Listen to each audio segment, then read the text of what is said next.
If you missed last week, we had Samm Levine on. He was so good, such a great storyteller. He's so good at what he does as far as just sharing. We had to turn it into a two-parter. He's too much for one show. Yeah. So the good news is today, that was supposed to be tonight and today combined. Today. You sound like Yakov Smirnoff. Today. I'll take it. Okay. This episode, we're back with Sam. Yeah. We get some special stuff today. And today we're going to talk Freaks and Geeks. We're going to talk Inglourious Basterds. And we're going to talk Quentin Tarantino, Brad Pitt. We're going to talk it all. I can't wait. I'm excited because Sam, like we said, Sam's a great storyteller, and he tells a great story about all these things. Yeah. So if you're a fan of any of those things, stick around because you're going to hear things you've never heard before. Your head is going to explode. This is going to be Riggle's Picks.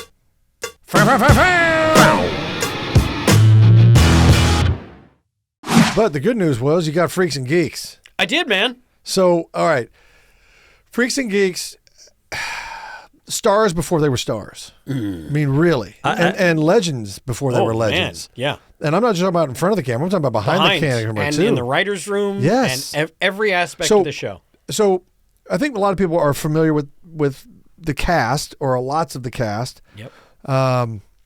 But go tell us about behind the camera. Like, so what are some of the names and the powerhouses that came to be? So obviously, you know Judd Apatow. You know Paul Feig. Yeah. Jake Kasdan. Yes. Directed our pilot and several of our episodes and was a producer on the show. Kasdan's a legend. Was his dad a producer? His dad's the director, writer, producer, Lawrence Kasdan. Yeah. Superman.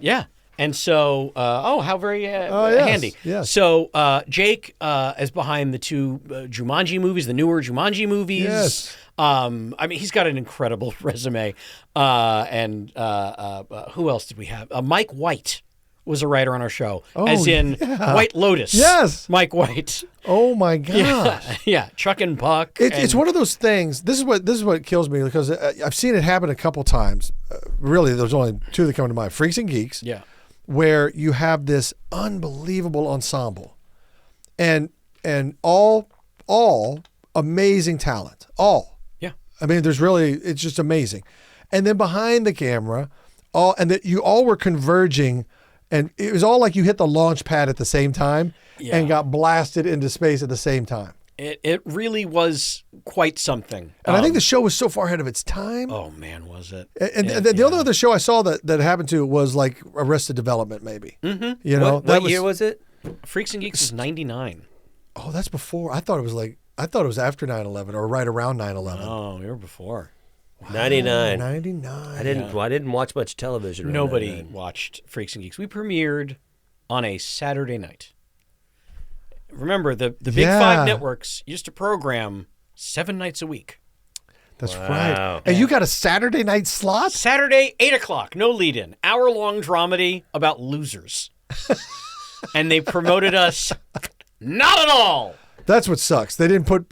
How did they do that though? When they see, I know they had to see some of the episodes. Here's what happened. It's gold. And I feel bad. Look, I'm not going to say the name of the executive. I've said it in the past on the record before, but I'm not trying to go down that road again. Yeah. And there's no need to. And it's my understanding that he owns some portion of this. I mean, hell, we did a documentary about the show a couple of years ago, and this NBC executive did sit down for an interview. I will give him credit for sitting down for the interview. Yeah. I wish they'd pushed him a little harder on some answers. There's even a story where Rogan ran into him at like SNL and like tried to give him shit. But the bottom line is the executive was in charge of programming and how much promotion things got. Mm-hmm. He did not have a typical upbringing. Mm-hmm. He went to boarding school. He had a very different upbringing. He did not know what public high school, that experience was. Right. Oh, wow. Every other executive, junior executive at NBC at the time knew that experience. Yeah. And they're the reason this show lasted as long as it did. We got 18 episodes. He wanted to kill it? He wanted to kill it immediately. He's like, I don't get it. And they brought this guy over from, I was going to say the CW, the WB. Yeah. This was the same executive. I know who you're talking about now. Who launched Felicity and Dawson's Creek, and NBC wanted a younger audience. So they poached this guy, and in spite of the fact that this was a show that you would think would appeal to young people, he just didn't get it, and he wanted a different version of that show. He wanted a version of that show that isn't the version of the show that anyone working on it wanted it to be. Right. I just got to have more victories. They got to succeed more. And then every week, Judd would have to say, this isn't wish fulfillment shows. You want that? Watch Dawson's Creek. Yeah. Watch the guy get the pretty girl on another network. This is the show about the rest of us. Everyone else. Everyone else who tries and fails and fails. That's real life. That's what it is. And we found a way to tell that and make it funny and touching. Absolutely. And especially in high school, because those are the hardest years. Yeah. The most miserable years where you're like lucky to have a friend. Were you a freak or a geek? I was a geek, baby. Look at me. Come on. Can I ask you a question? Yeah. That you're not going to want to answer?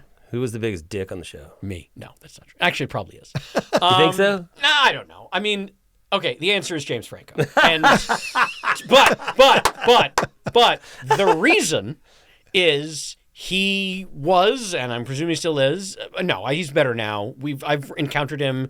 It's been a couple years now, but he's softened a bit. But at the time, he was this fiery 21-year-old actor who took all of the things very, very seriously, and he was very method.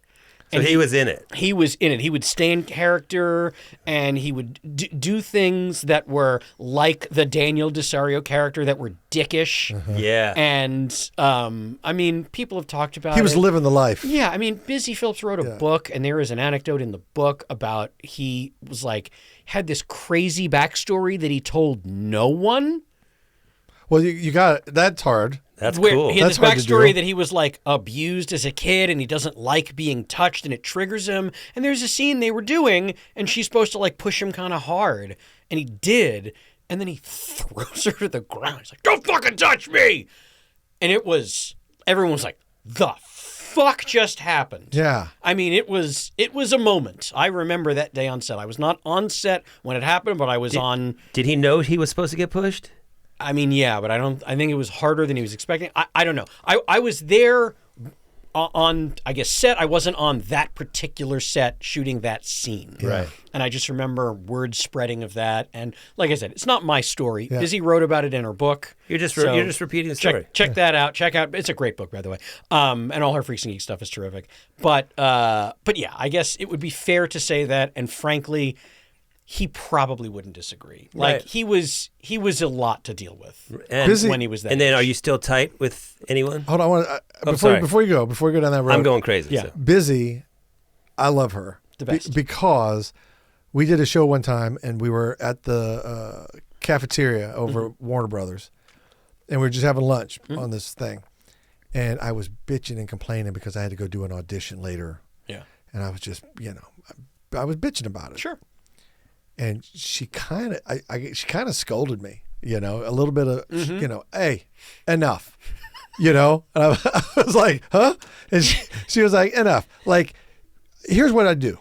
She goes, I get excited. Yeah. She goes, I don't, it was a pep talk and it was awesome. Yeah. Because I was like, when she got done, she was basically like saying, I walk into rooms and I'm like, I got this. I'm excited to be here. I want it. It was I was approaching it as, I got to go in here. They're going to kick my ass. I suck. I don't even know the character. I'm not off book. Blah, blah, blah. I'm doing an excuse matrix. She flipped it on you. She flipped on me and she goes, get hungry, you pussy. Basically, get after it. Go in there, be a savage or whatever. And look, however many years later, 15, 20 years later, I'm still talking about it because it had that much impact on me. There you go. And I was like, you know what? Damn, she's right. She's absolutely right. I need to approach this differently. Yeah. I need to lean into it and not be afraid of it. Yeah. You just need to remind yourself this is what you do for a Yes. living instead of a real job.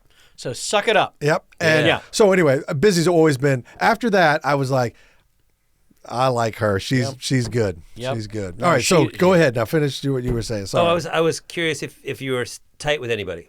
So of this group, the person I've stayed the tightest with the most is John Daly. Mm-hmm. We were friends while we were shooting, and that's never changed. Everyone else, here's the bottom line: I'm not on bad terms with anyone. We're all incredibly friendly. It's always a treat whenever I run into anyone from the show. Yeah. But it's, I always feel bad. It's like, it's not like we have regular Sunday brunches. No, I get No, that. of course. That's You that's know? the thing about Hollywood too. Is you work intimately with people, And then you go. for a very intense time, and then you're on to the next project. Yeah. And you do the same thing over, same thing over, and same thing. So if you do retain relationships, it's special. Yeah. It really it's is. great. Yeah. Well, like traveling the world, playing music. I have friends in different countries, but like a handful of friends who I actually like have a regular, real friendship with. Yeah. But most of the people that, even bands that we take on tour, you're tight for that 5, 6, 8 weeks, and then it's like, good luck, Knuckles. Yeah.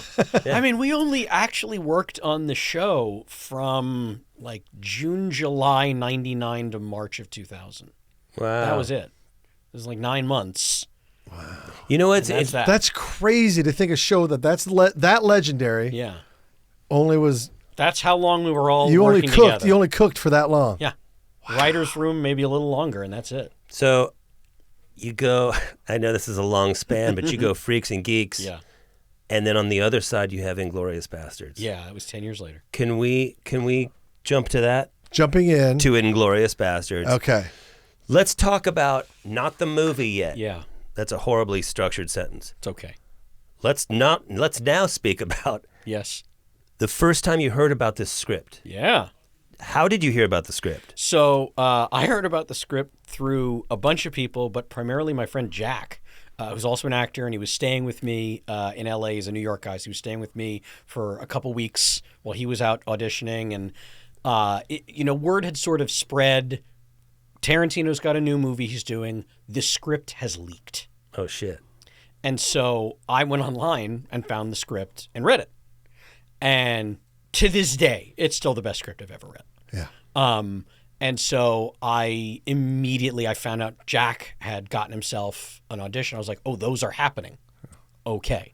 I call my people and I said in no uncertain terms, the word on the street is he's literally looking for comedic Jewish actors in their 20s. I'm Name 26 years old at the time. Yeah. I was like, if you can't get me this meeting, Yeah. that's it. We're done. Yeah. Because I had met Quentin years earlier. Okay. I had sought him out. He remains my favorite living filmmaker. Okay. And so he was, when Jimmy Kimmel Live first started, remember they actually did the show live? Yeah. And remember he would have a I co-host. barely remember that, but now that you say that, He would I have do. a rotating co-host sit in with him, be his Ed McMahon Yeah. on a week-by-week basis. It would be a different person. Yeah. And in that first year and a half, he was doing that. And I'd known Jimmy a long time, and so I was very lucky that I could call him or cousin Sal or anybody. Yeah. She'd be like, "Hey, can you get me on the backstage list? I want to come see the show tonight." Yeah. Anytime there was someone I was interested in meeting or just watching or just having a fun night out with free food. Yeah. And so when I saw that Quentin was going to be on his show promoting Kill Bill Volume 1, I was like, I got to go. So I reached out, I get myself backstage, and I had heard from Judd that Quentin knew Freaks and Geeks. And so I go back and I fight my way through the crowd because he's always getting mobbed. I was like, hey, Freaks and Geeks, Judd said you watch the show. And he's like, oh, yeah. Oh, man, what a great show. Oh, yeah, it's great. I got to go do this thing. Let's talk. And so goes and does the show. And then afterward, we are hanging out in Jimmy's dressing room. Okay. And, Jimmy's there and everybody else is there. And I start chatting with Quentin. And we just get into everything. Yeah. We're talking about Kill Bill, which I'd seen. We're talking about the thing that I remember most vividly is we spent easily 20 minutes talking about Regis Philbin's history in television. Really? Really. That's what we're just chatting about. And you knew enough. I knew enough. He had tremendous. He's encyclopedic. It's wild. And his entertainment, what he retains. Yeah. His knowledge of film and television's off the charts. And then we start talking about film, and I'm a big film guy. I mean, no one holds a candle to Quentin and his film knowledge. Yeah. But as compared to an average person, I feel pretty confident in my knowledge of film. And so he and I were having great discussions about movies and borrowing scenes and feelings and lighting schemes. And like, we're talking about anything and everything. And we're talking about Freaks and Geeks for a while.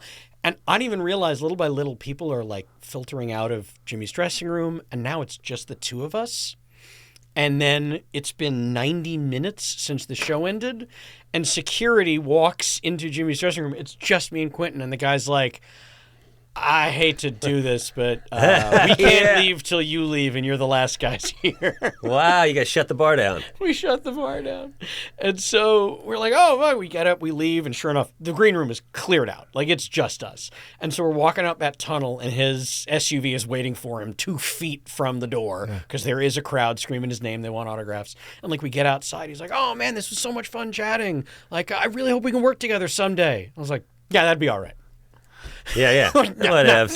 It's funny you should say that because I have an idea. Whatevs, Q. So that happened 2003, 2004. And so then 4 years later is the Inglourious Basterds stuff. Yeah. So I tell my people, like, I know he knows me. If he's forgotten that meeting, I know he knows the show. Yeah. And we all know he doesn't forget something he watches. Yeah. So, like, here's everything you need to make this meeting happen, make it happen. Yeah. They do. Okay. So the first meeting with him, the first audition, he doesn't want any of the actors reading any audition sides or anything. That's interesting. He just wants to do a meet and greet. Okay. Wants to hang. All right. Just wants to hang. Just wants to feel your vibe. Yeah. Get a feel for who you are as a person. If he can gel with you as a person. If you're someone he wants to hang out with for 5 months. Right. Smart. That's a really smart thing to do. You know, because you can only know so much from, hey, how are you? Have any questions? Yeah. Which was the old brief conversation you'd have before launching into your audition. Yeah. And then they'd say, okay, thanks so much for coming. Yeah. Like, they didn't get to know you. Yeah. So that's what he wanted to do.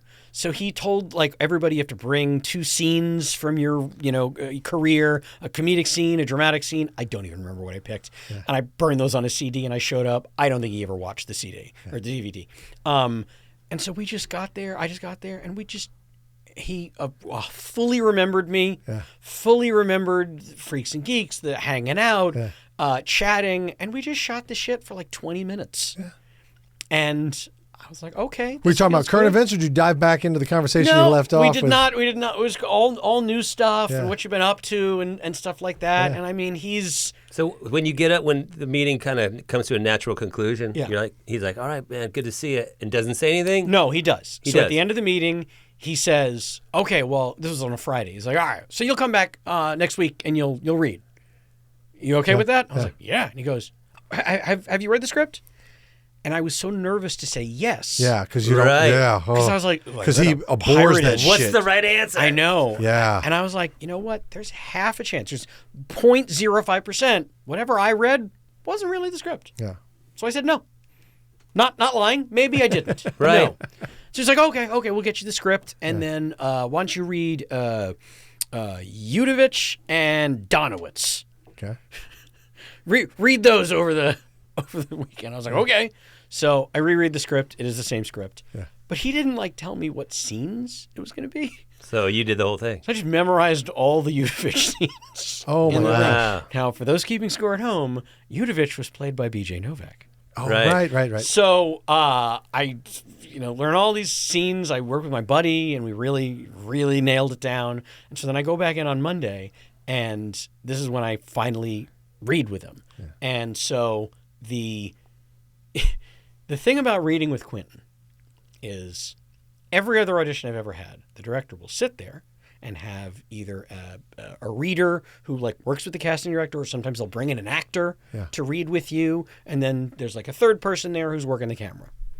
The way Quentin does it is it was just me and him and the casting director, and she's holding the camera. Okay. And Quentin is my scene partner. Okay. Well, he wrote it. Uh-huh. He knows how he wants He knows every word. Yeah. And he knows what he's looking for.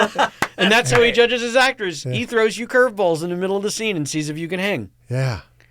I was like on an improv level? Oh, yeah. Okay. Oh, I love that. Okay. Yeah. He's in there and we're doing these scenes. Yeah. And he's pushing me. Yeah. And how are you going to react to this? What if I change this line? We've already done it a couple times, and now he's just doing weird dialogue. Just seeing if I can stay in the scene. And create, Yes. probably at the same time, of course. I love this. And I mean, this is a fucking trial by fire. He is a true filmmaker. Yeah. Yeah. I mean, from soup to nuts, the guy is the craftsman. Yes, he is. And I've got a story I'll tell you about his directing style on set. Yeah. But so like that's what we do, and we do a bunch of different Udovich scenes, and then he's like, okay. Did you look at the Donowitz stuff at all? I was like, yeah. He's like, okay, why don't you do this Donowitz scene? And it's this fucking monologue. Donowitz, of course, played by Eli Roth. There is a Donowitz scene that's in the script. The bear Jew. The bear Jew. Jew bear. The Jew bear. Oh, JT, that one's for you. So no, it's all good. Same thing. Reversed. All good. So there's a scene with Donowitz and an old lady. It is a flashback scene that is not in the movie. They did shoot it. It exists somewhere, but it is not in the final cut. And it was Eli and Cloris fucking Leachman. No way. And the scene is, it's how the bat that he uses to bash all these Nazis to death, how it got all those signatures and writing on it. And it's Donowitz is in this Boston neighborhood, and he's going house to house in this little Jewish part of Boston, telling people, I'm going off to war. I know you got family, friends still over there.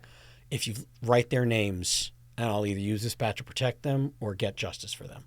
Oh, wow. And so that's the scene. It's him explaining that to Cloris Leachman. Why is that not in the movie? I'm sure time the scene is always the brilliant. enemy of the filmmaker. Yeah, you're constrained by time, and you have to pick and choose, man. But what a creative scene. It's an amazing scene, and I just got to believe it didn't fit. Like I've seen the movie now many times, and like there's no good spot in that movie to have a flashback to Boston. Yeah. Right. 1942. Like, But I love it interrupts the flow. There's so many things to consider. But anyway, so that's the scene he wants to do. Yeah. And so now I got to put on my bat hat, and I was like, okay, I'm in this fucking scene with him, and we do that one a bunch of times. So I'm in there reading with him. Easily 25, 30 minutes. We do each scene 4 or 5 times with little changes here and there. And I felt like I could hang. I was like, okay, I feel like that went all right.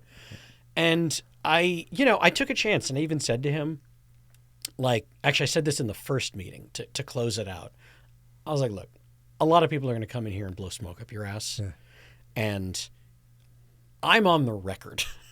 I have said this in multiple interviews. Yeah. Long before you and I ever met each other. You are my favorite filmmaker. Yeah. Everything you've ever done is my favorite movie I see that year, and it stays that way. Yeah. And I would love to work with you in any capacity. I have no ego about this. Yeah.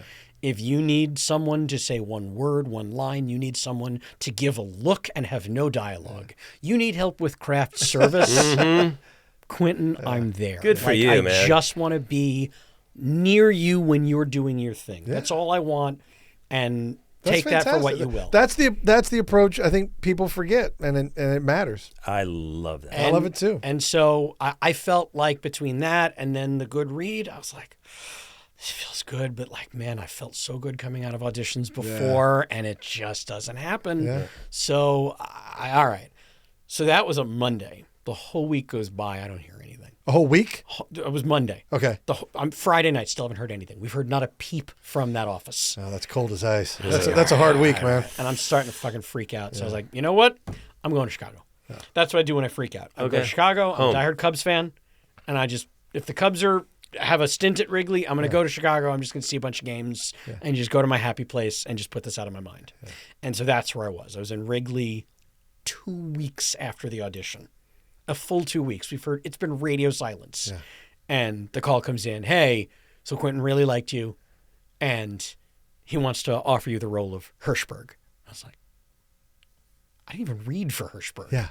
So he had wanted, can I say this? Yeah, hell with it. I think he wanted to offer me Udovich if BJ couldn't get out of the office. Oh, okay. Because he was shooting The Office at the time. Yeah. And so I was the second choice for Udovich. BJ was the first. He was able to get out of the office. Yeah. Fun fact, the next time you're watching reruns of The Office, when BJ's character, when Ryan says he's going to Thailand with, a high school. He went to Germany? He went to Germany to film Inglourious Basterds. Oh, amazing. That's why he's gone for a whole bunch of episodes. Amazing. Wow. So the next time you see him, tell Kelly I'm going to Thailand. He was going to Berlin. So anyway, Yeah, so that's what I found out. He's like, well, he wanted to do Yudovich, but BJ got out of it, and so you're going to be Hirschberg because David Krumholtz couldn't get out of numbers. No Oh way. my gosh. So It's so I was wild how like, these things shape he had up. To do this. He had to do this weird thing, and then fucking a year or so ago, Quentin was on Bill Maher's podcast with Judd, and he's telling that story that I just told you in the worst possible fucking way for me. Why? He was like, I wanted Krumholtz, I wanted this guy, I wanted Sandler. You took all the good Jews, and I got Samm Levine. I was like, motherfucker. Amazing. That hurts. I was like, you've been around Hollywood too long. Who forgot to tell you we don't punch down, we punch up? Yeah. I was like, I've told a similar version of the story you're telling, but in a nice way. Yeah. You were the hero. Come on.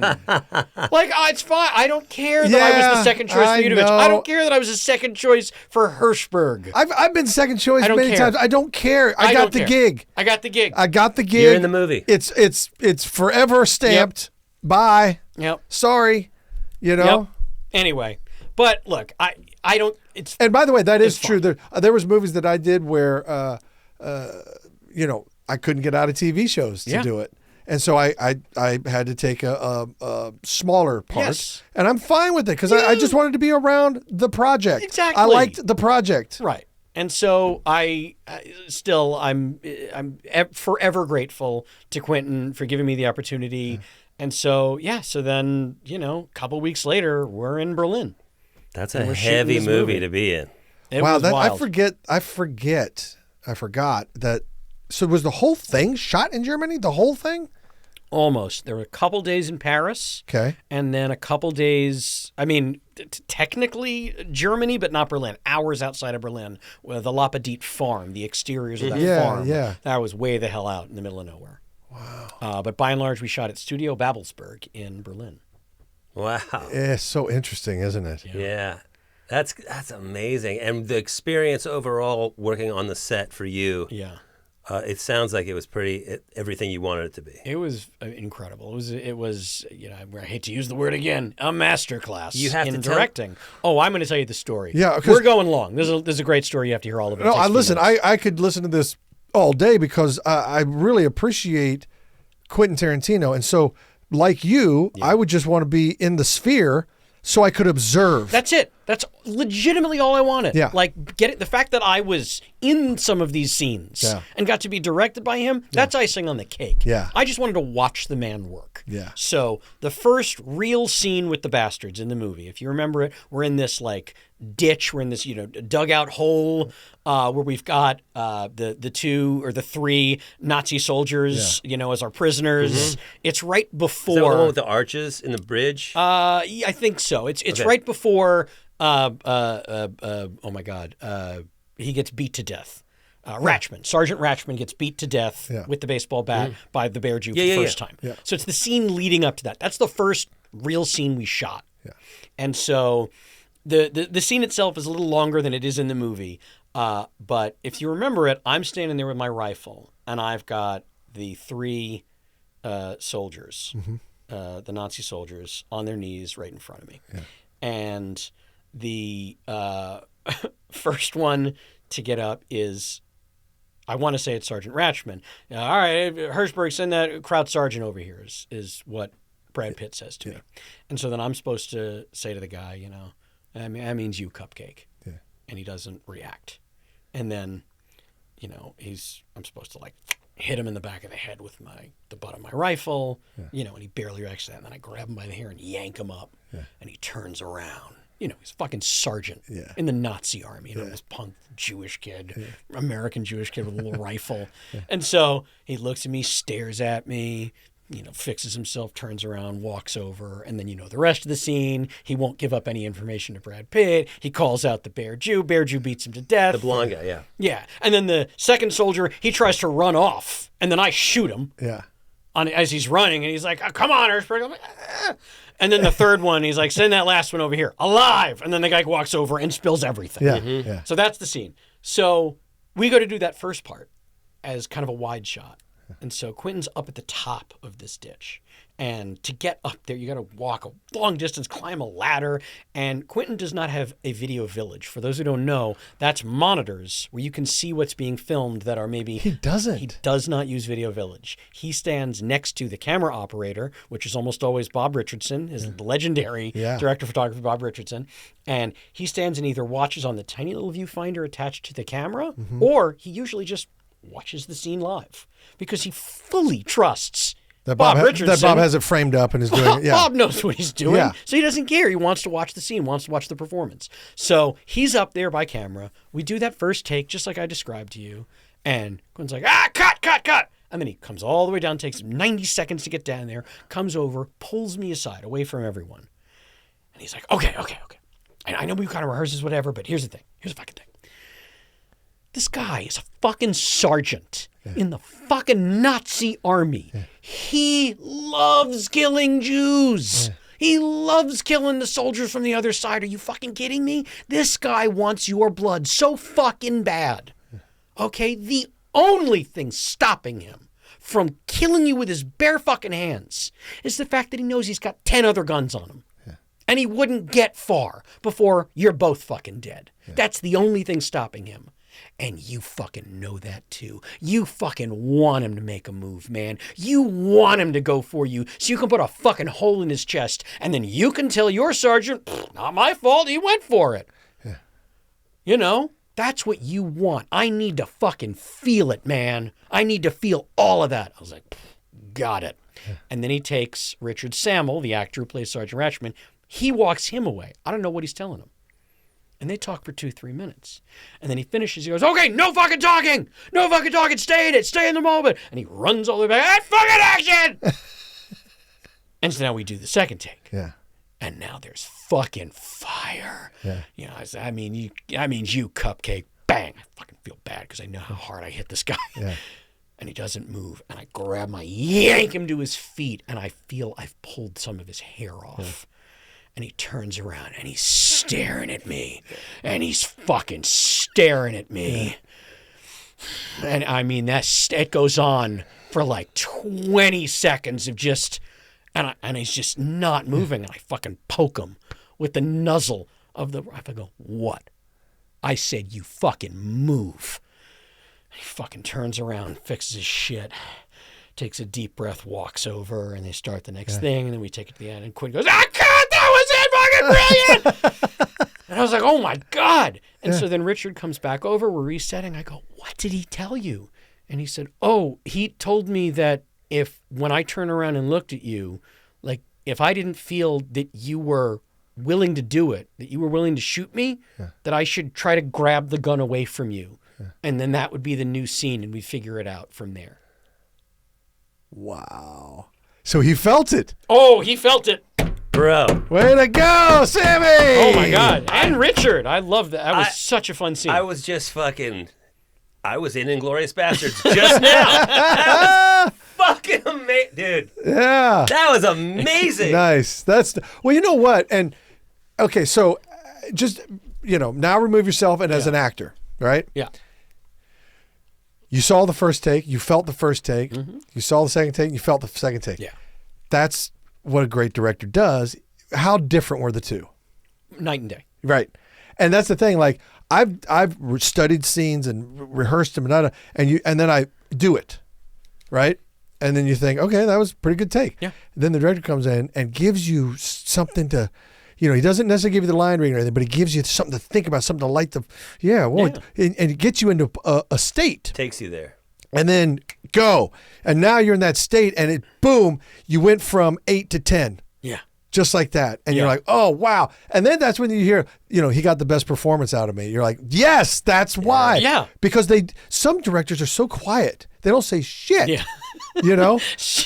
I've never worked with him. Steven Soderbergh is apparently one of those. Very quiet. Very quiet. I've never worked it's with all him. About the technical. Yeah. And like actors have come up to him and been like, do you have any notes? He's like, oh no, you're doing great. So after you worked with Quentin, Yeah. and you were in that place with your favorite director of all time, working with subsequent directors, can you help but compare them and go, that's not Q. Do you know what I mean? I do. And I'm not trying to get you to badmouth anybody. No. Look, I would say I've been very lucky. Have I worked with bad directors? Absolutely. Sure. And by bad, I don't mean technically bad. I mean bad like the way they communicated their direction to me and the other actors just wasn't very helpful. Right. That's sort of my definition. Like if you can't communicate what you want out of your actors clearly, they can't give it to you. Then, Right. you know, If I don't know what you want, I can't give it to you. I can't give it to you Because I can't read minds. And I've had that. And but by and large, that has not been my experience with most of my directors. But Quentin's just in a class of his own. Sure. Like the energy. Yeah. The body of work he's put out. And he, like I said, he's soup to nuts. He writes, he directs, he even acts. He does it all. Flop? He hasn't had a flop. No. No. The answer is no.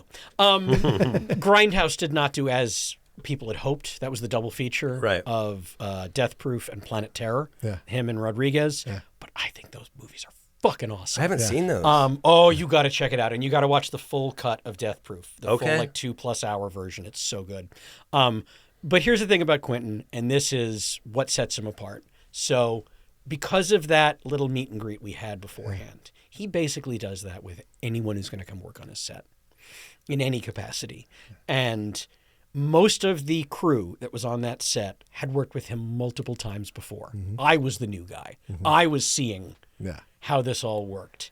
And so there is a call and response that happens on his set at least once every day, if not multiple times every day. And after your first day, you'll pick up on it. So let's say you're doing a scene and he's trying to get something really specific, and and everybody's doing their best, but it's off by 1 degree, and he's got to figure it out. And so it's take 14. And they do take 14, and Quint will say, okay, cut. That was so good. But we're going to go one more time. And why? And he'll ask everyone in the room. Yeah. And the answer we all know is... For safety. Because we love making movies. Amazing. That's hilarious. A call and response. And I love that everybody knows it. Everybody knows it. Wow. That's awesome. Well, listen, because he's going to be studied for years to come. I mean, his work's going to live for generations, generations. 100 years from now, they're going to be talking about Quentin's movies and stuff, and you got to be part of that. I mean, there'll be film students studying, Inglourious Basterds, and they're going to see your work. That's the privilege and the honor of getting to work with him. Truly. He's done this. I hope he stays in the game forever, as long as he wants to. Mm-hmm. But you hear rumors about what he's going to wrap it up here. He told us. He told me and BJ, we were out to dinner with him, and he told us he's making 10 movies. He's done at 60. This was 2008. Wow. See that this makes you there's sad. There's something so rock and roll about that it's that legendary status. Better to burn out than fade away. Yes. I'll say this though. He's clarified that statement a little more. He did tell us at the time, because we were both really needling him, like, what? Yeah. And he was like, I'm going to become a man of letters. That's how he phrased it. I was like, what the hell does that mean? And he was like, I'm going to write. Yeah. And so the novelizations that he's put out now of some of his movies, especially Once Upon a Time in Hollywood, I think that's what he wants to do. Oh. So like the movies that he never found the time to make, the ones he's talked about for years, Kill Bill Volume 3, The Vega Brothers, the prequel to Inglourious Basterds, which he told us all about. No way. He's going to write those books. And people are going to read them. And he may do like a mini series, or maybe he'll direct an episode of TV or something. But I would say after whatever his next film does turn out to be, I know there was like a false start, The Critic or whatever. I don't know if he's ever going to come back to that, or whatever it is. I do believe that will be his last feature. He's such a talented generational artist that I just think what you got to experience being in his films, or in his film, it's legendary. It's such a great honor, and great job in it, by the way. Oh, thank you. Fantastic. I appreciate that. I mean, look, there are actors in that movie, Cloris Leachman, Maggie Chung, who worked for weeks and have not a frame of film in the movie, completely cut out. Yeah. So ultimately a lot of what I shot and what the bastard shot isn't in the movie. Sure. That scene I just described you only see the teeny tiny tail end of it when you actually watch the movie. So the shooting experience is what I will carry with me. Yeah. And look, I get it. The late, great Sally Menke edited that movie. She edited, I think, his first 5 or 6 films. And she's brilliant. Yeah. And so whatever she and Quentin decided needs to be in this movie, and while we love it, we just don't have room for it in the movie, I'm never going to... I know better. You should have used more hairspray. Fuck that. Yeah. So, like... Yes, it's sad that more of what I shot is not in the finished product, but I'll never forget shooting it. And there is a scene. If you want to see something fucking crazy, you'll have to search the trailer for Inglourious Basterds. Because there is a scene, a super quick shot in the trailer that is not in the movie because we only shot one half of that scene. Yeah. We shot the hard half of that scene and ran out of time to get the other part. It is a quick moment from the scene where the bastards break Hugo Stiglitz out of prison. Mm-hmm. Yes.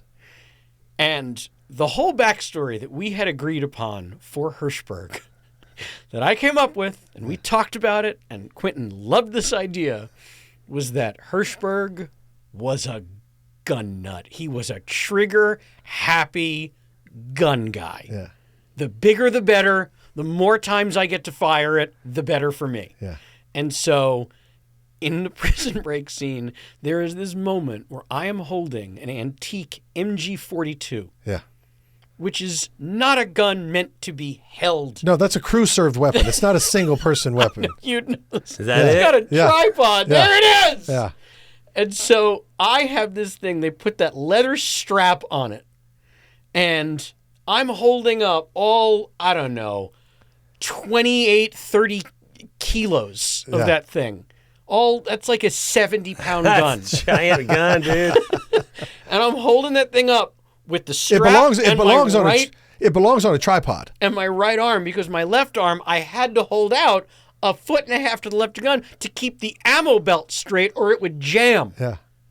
And I'm running at full speed, just spraying that thing back and forth. And you can see it from a couple angles. That's that second angle. There's a dolly. I'm running on the dolly. Bob Richardson's on the thing. 1, 2, 3, and action. And then me and the guy controlling the dolly, we got to go at the exact same speed. Yeah. And I'm running, screaming, firing this thing, making sure it doesn't jam, holding it, just screaming my guts out. Yeah. And we shot that like half a day. That's a heavy piece of machinery. That's a heavy piece of machinery. 70 pounds in one arm. That's heavy. One arm in the strap. That's all I got. And spraying. And you're feeding that thing. You're feeding that. It's belt fed. I mean, it's jammed a third of the takes. Oh yeah, I'm sure that's what a good take. And you're like, ah. God. Yeah, man. Like I determined the good takes by it didn't jam. We got through the whole belt. Yeah, we did it. And how was it? How was it being in scenes with Brad? Here's the thing.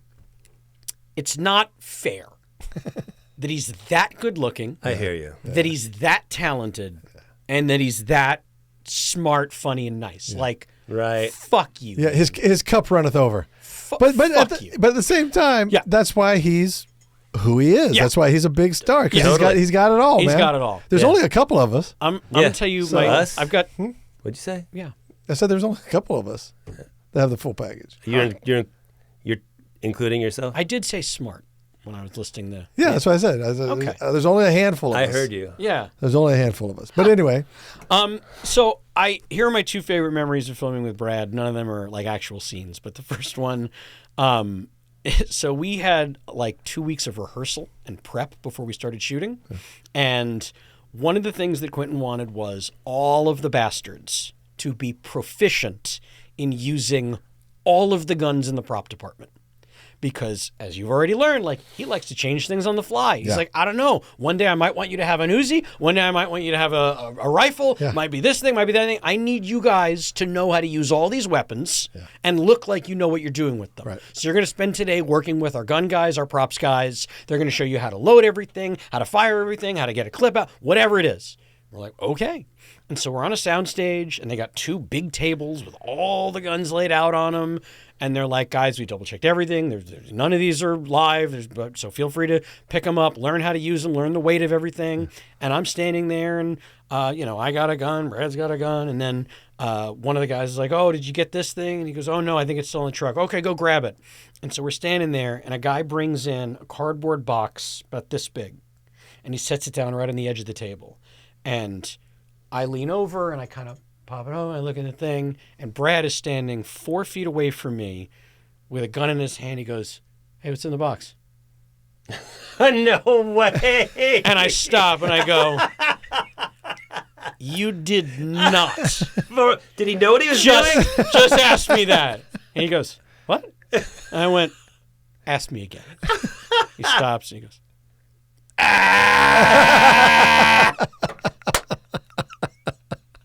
oh my God, dude. fucking greatest moment. That's amazing. Greatest moment ever. Oh my So God. natural. It just happened. That fell into your lap, man. It really did. That fell into your lap. I was like, you're holding a gun.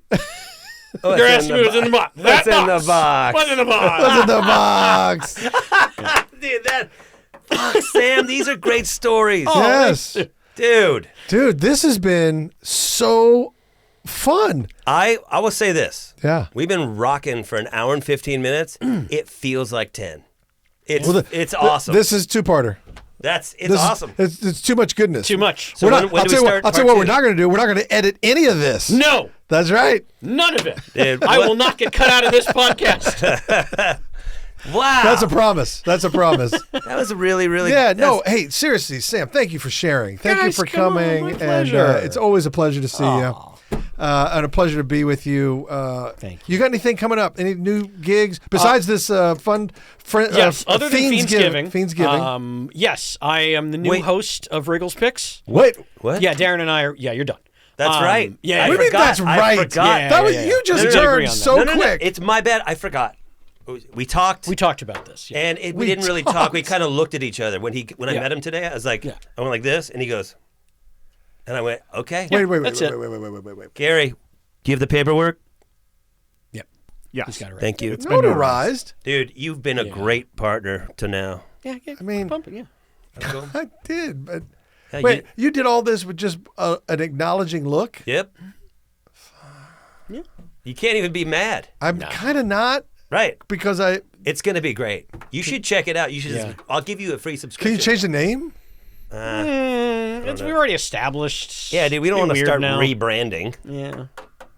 All right, guys. Well, best of luck, I guess. Thank you. Oh, thanks, man. You'll come on sometime. Yeah, maybe you could tell us your stories about Quentin Yeah. Tarantino. We'll have you on I sometime. don't have it. Oh, how about working with Brad Pitt?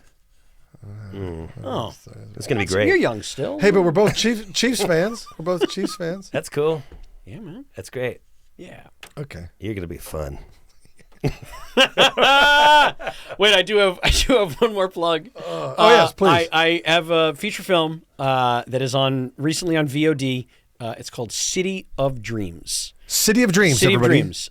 It is a very intense drama about human trafficking. Oh. And I play a despicable bad guy Ooh. in the movie. And Are you a trafficker I am a trafficker. or a customer or something? Nope, I'm a Okay. trafficker. Okay. And I'm the American business end of Do- human trafficking. Do you get what you deserve? Ooh, he doesn't want to tell us. Okay. Don't ruin it. Do you Yeah, get your see the hands movie. dirty, Don't ruin it. or See is the it just movie. money dirty? You should see the film. Okay. It is a harrowing film. Okay. And it is for sure available on Amazon, but I think it's also on other. You can get it maybe on iTunes or whatever. Jason Patrick is in it. Oh, it looks intense. There you go, $6 on Prime. Okay. It looks intense. It is. What if I give you it is 4 right intense. now? I'll do the whole movie for Okay, thank you. you. But I really want people to check that out. Like it's an eye-opening fictionalization of what actually happens. Wow. When human trafficking occurs, and it's got a lot of really big names who found the movie after we finished shooting it, but like were so taken by it that they've been on this, crusade now getting it out there. Tony Robbins, Mira Sorvino, have thrown their full weight behind it. Oh, wow. So people should check it out. I'm awful in it. Yep. As a character, not as an actor. Both. Okay. Yeah. That's not true. Hey, where can people go to crowdfund? Oh, Indiegogo.com. Fiends Giving is the name of our project. If you can't find it that way, visit my Instagram. Yep. It is the clickable link in my bio. I'm on Instagram at Samm Levine, 2 M's, Levine like Adam Levine. Samm Levine, I don't even know what to say right now. I don't know what to say other than thank you. Guys, thank you. Thank you. Thank This you. is so much fun. This has been Riggle's Picks. I'm Rob Riggle. I'm Darren Leader. That's Samm Levine. Thanks, everybody. We'll see you next time. Bow, bow, bow.